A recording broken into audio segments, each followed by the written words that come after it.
Iran ইসরায়েলের মধ্যকার যুদ্ধ পরিস্থিতি ক্রমাগত অবনতির দিকেই ধাবিত হচ্ছে। এ যুদ্ধে প্রত্যক্ষভাবেই ইসরায়েলের পক্ষে অবস্থান নিয়েছে মার্কিন যুক্তরাষ্ট্র। ডোনাল্ড ট্রাম্পের সাম্প্রতিক সামাজিক যোগাযোগ মাধ্যমের পোস্টের বক্তব্য সেটি ইঙ্গিত দেয়। এদিকে ইরান ইস্যুতে ট্রাম্পের দেশ মার্কিন যুক্তরাষ্ট্রকে সতর্ক করে বার্তা দিয়েছে রাশিয়া।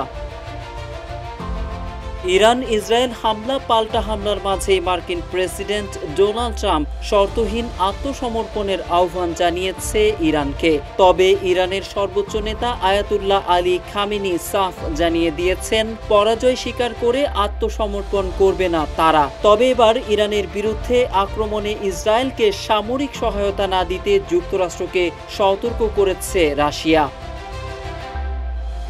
ওয়ালটন আবারও মিলিয়নিয়ার অফারে ওয়ালটন ফ্রিজ কিনে আপনিও হয়ে যেতে পারেন মিলিয়নিয়ার। শুধু সামরিক দিক দিয়ে নয়, অন্যভাবেও যেন ট্রাম্পের দেশ যুক্তরাষ্ট্র ইসরায়েলকে সহায়তা না করে সে বিষয়েও জোর দিয়েছে মস্কো। রুশ বার্তা সংস্থা ইন্টারফ্যাক্সের তথ্য অনুযায়ী রাশিয়ার উপপররাষ্ট্রমন্ত্রী রিয়াভকভ বলেছেন, যুক্তরাষ্ট্র যেন এমন সহায়তা দেওয়ার চিন্তাও না করে। তিনি জানান, রাশিয়া ইসরায়েল ও ইরান উভয়ের সঙ্গেই যোগাযোগ রাখছে। যুক্তরাষ্ট্র যদি ইসরায়েলকে সরাসরি সামরিক সহায়তা দেয় তবে তা মধ্যপ্রাচ্য পরিস্থিতিকে মারাত্মকভাবে অস্থিতিশীল করে তুলতে পারে বলে সতর্ক করেছেন রাশিয়ার উপপররাষ্ট্রমন্ত্রী।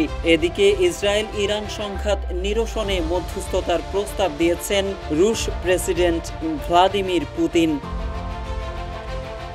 এর আগে মার্কিন অভ্যন্তরীণ আলোচনার সঙ্গে পরিচিত একটি সূত্র জানিয়েছে, ডোনাল্ড ট্রাম্প ইরানের পারমাণবিক স্থাপনাগুলোতে হামলায় ইসরায়েলের যোগদান সহ বেশ কয়েকটি বিকল্প বিবেচনা করছে। মঙ্গলবার ট্রাম্প সোশ্যাল মিডিয়ায় বলেন, তারা খামেনির অবস্থান জানেন, তবে এখনই তাকে হত্যা করবেন না। এমন পরিস্থিতির মধ্যেই রাশিয়ার উপপররাষ্ট্রমন্ত্রীর মন্তব্য এলো। সম্প্রতি পারমাণবিক অস্ত্র বানানোর দ্বার প্রান্তে পৌঁছে গেছে দাবি করে হঠাৎই ইরানে হামলা করে বসে ইসরায়েল।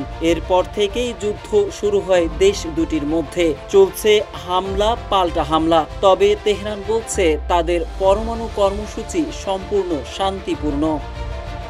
মোহাম্মদ সাইফুল ইসলাম, ইত্তেফাক।